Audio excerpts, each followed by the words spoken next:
xam ngeen ko Dame Mbodj naka la yëf yi demee. waaw yëf yi de ni mu demee mooy comme ni ko ñëpp xamee Ousmane Sonko comme dañ ko jaay doole génne woon ko ci fichier électoral bi def benn radiation boo xam si dara jaaru ci yoon dafa ñëw porter plainte fii ci Ziguinchor fi nga xam ne fi la inscrire dans la commune de Ziguinchor parce que liste électorale ku ci nekk dafa am commune boo bokk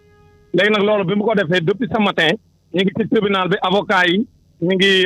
plaider depuis 9 heures donc lu mat fukki waxtu ak ñeent ñu ngi toog di déglu avocat yi avocat partie civile bi ak avocat défense bi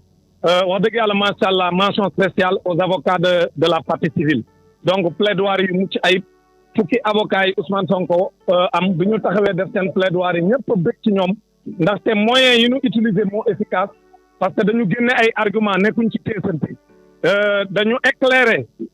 donc le président du tribunal pour mu jël décision d'annulation donc de la radiation de Ousmane Sonko du fichier électoral loolu nag bi ñu ko defee agent judiciaire de l'État bi def na sax ay tappale dem ba xam ni plaidoirie bi jeex na mi ngi waaj a rendre décision moom agent judiciaire de l'État dem jël benn requête bu mu def dem gis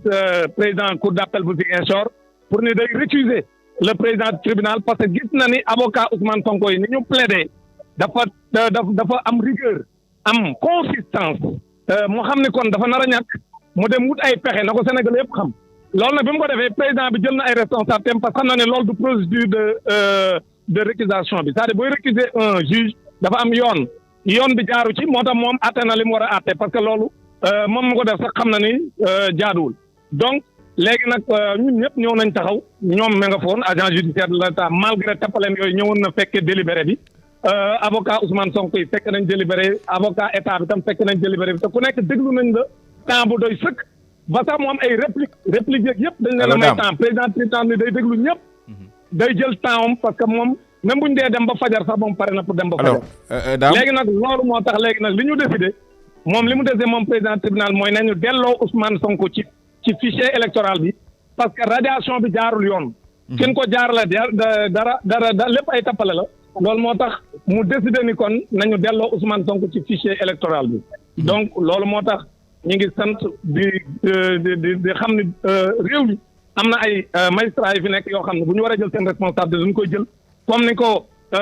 avocat général bu Cour suprême defee keroog kii tamit taxaw na tey jël responsabilité am gis ni lii ñuy def ay tappale kese ko lal dara nekku ci dëgg Ousmane Sonko kenn mënu koo tee nekk candidat incha allah en 2024 parce que Ousmane Sonko jouit de tous ses droits civiques et politiques kon li ñu bëgg a def mooy jaay ko doole pour que fi nekk candidat am na ay magistrats nag yoo xam ne dañuy taxaw jël seen responsabilité léegi nag ñu ngi félicité avocats yi di félicité vraiment ñëpp ñi nga xam ne contribué nañ ci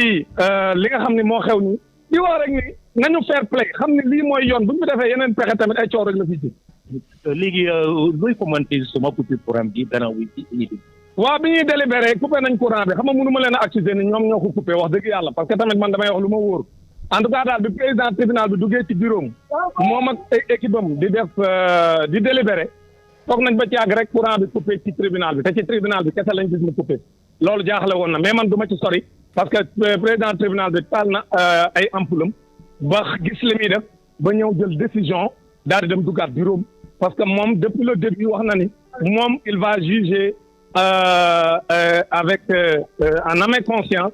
dans son intime conviction kenn mënu koo xoqatal kenn mënu koo def des deux côtés nag la ko waxoon ni muy partie civile bi comme défense mu ne kenn mënu koo teg benn pression day def liggéeyam comme ni mu ko yàgg a defee te loolu la ko magistrat yëpp xamee loolu la ko acteur de la justice yëpp xamee loolu la wane waat tey moo tax moom it ko jar a félicité la parce qu'il a pris son courage à deux mains taxaw jël décision boo am fii après un procès contradictoire ñëpp xam ne li mu décidé yoon la lépp ci yoon la ko teg parce que ñoom teguñu fi benn argument bu taxaw ay waxu Ousmane Sonko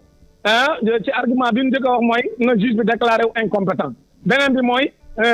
na juge bi déclaré l'action irrecevable donc ñoom li ñu bëggoon mooy dafi pexe ba juge bi du prononcé wu tey loolu la ñu bëggoon mais xam nañu Ousmane Sonko mais moom Ziguinchor lay voté c'est le maire de Ziguinchor ñoom ñu bëgg a taxaw ni le tribunal de Ziguinchor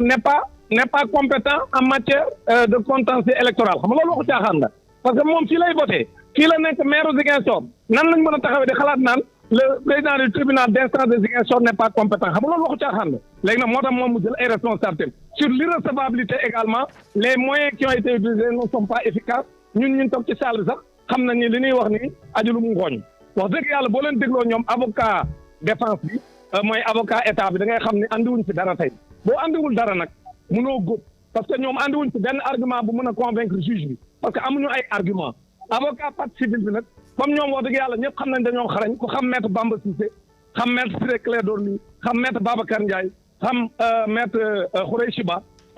ak ñoom Soxna Ndoumé wax dëgg yàlla ak maître Larifou nga xam ne ay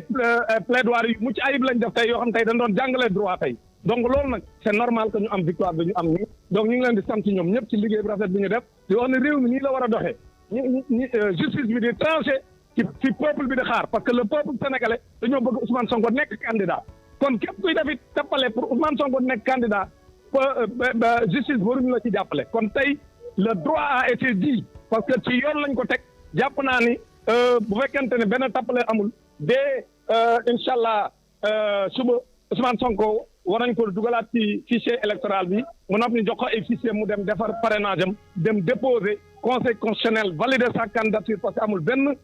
argument bu mu mën a teg ci table ji ba invalider la candidature de Ousmane Sonko bu ko defee Ousmane Sonko dem compétir Sénégalais yi nag ñooy fal man mii di wax ak yéen candidat laa ci élection yi Ousmane Sonko candidat la ñun ñëpp candidat lañ mais nag nañ bàyyi Sénégalais yi tànn buñ tànnee woon su Ousmane Sonko ñu xam moom la Sénégalais yi bëgg mais ni par force du fi faloo kooku jaay doole la te loolu du yoon du dëgg du yoon kenn war ko nang Vous pensez devenir un peu d'une manière ramassée par la justice? Oui, ce que je voulais dire, c'est d'abord marquer toute ma satisfaction par rapport à ce qui s'est passé à Ziguinchor aujourd'hui. Le tribunal d'instance de Ziguinchor a pris ses responsabilités. Depuis 9 heures, les deux parties sont dans des joutes parce que on a entendu les deux parties, les avocats de la défense et les avocats de la partie civile. Donc chaque partie a plaidé. Le président du tribunal a pris tout le temps nécessaire pour expliquer tout le monde. L'agent judiciaire de l'État a également été représenté et même été assisté par des conseillers et qui ont pris même la parole. Et certains même disaient qu'ils ne devraient pas prendre la parole, mais le président du tribunal les a laissés parler. Donc les avocats de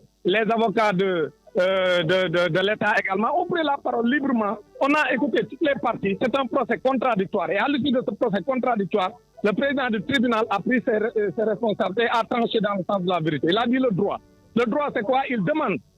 que la procédure de radiation de Ousmane Sonko soit annulée et que Ousmane Sonko soit réintégré dans le fichier électoral. Parce qu'il considère qu'il y a beaucoup de nullité, il y a beaucoup de vices de forme et de procédure et qu'il considère qu'il n'avait pas le droit de l'enlever du fichier électoral. Nous nous réjouissons de cette décision parce que le droit a été dit. Donc, ce que nous demandons à l'État du Sénégal, c'est de comprendre que les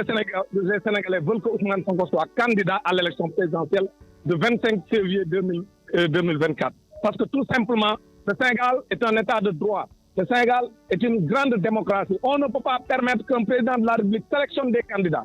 Les Sénégalais sont libres de choisir qui ils veulent en 2024 comme président de la République. Donc Ousmane Sonko doit être candidat et c'est ça que nous avons constaté aujourd'hui et nous nous en réjouissons.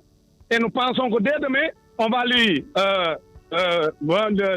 délivrer ses fiches de parrainage. Il va se faire parrainer par les Sénégalais et il va préparer sa candidature donc au Conseil constitutionnel. Et nous considérons que le Conseil constitutionnel n'a pas un argument contre la candidature de Ousmane Sonko. Donc sa candidature sera validée par le Conseil constitutionnel et nous irons aux élections. Et les Sénégalais éliront qui ils veulent à la tête du pays. Moi, je suis candidat. Il y a d'autres candidats, mais il faut qu'on laisse Ousmane Sonko être candidat et les Sénégalais décideront de qui doit être le président de la République du Sénégal en 2024. C'est ça la position. Oui, aujourd'hui, la justice a pris ses responsabilités.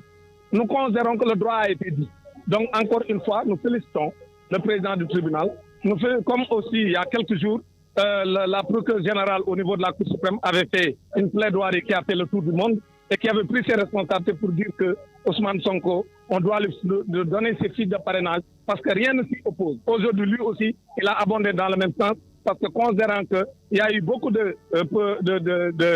vices de forme dans ce qu'ils ont fait, il n'y a aucun argument qui milite en faveur de la radiation de Ousmane Sonko du fichier électoral. Donc il a pris ses responsabilités, il a tranché dans le sens de la vérité et nous félicitons tout le monde, nous félicitons tous les acteurs de la justice et nous pensons qu'aujourd'hui le Sénégal a engrangé encore une grande victoire.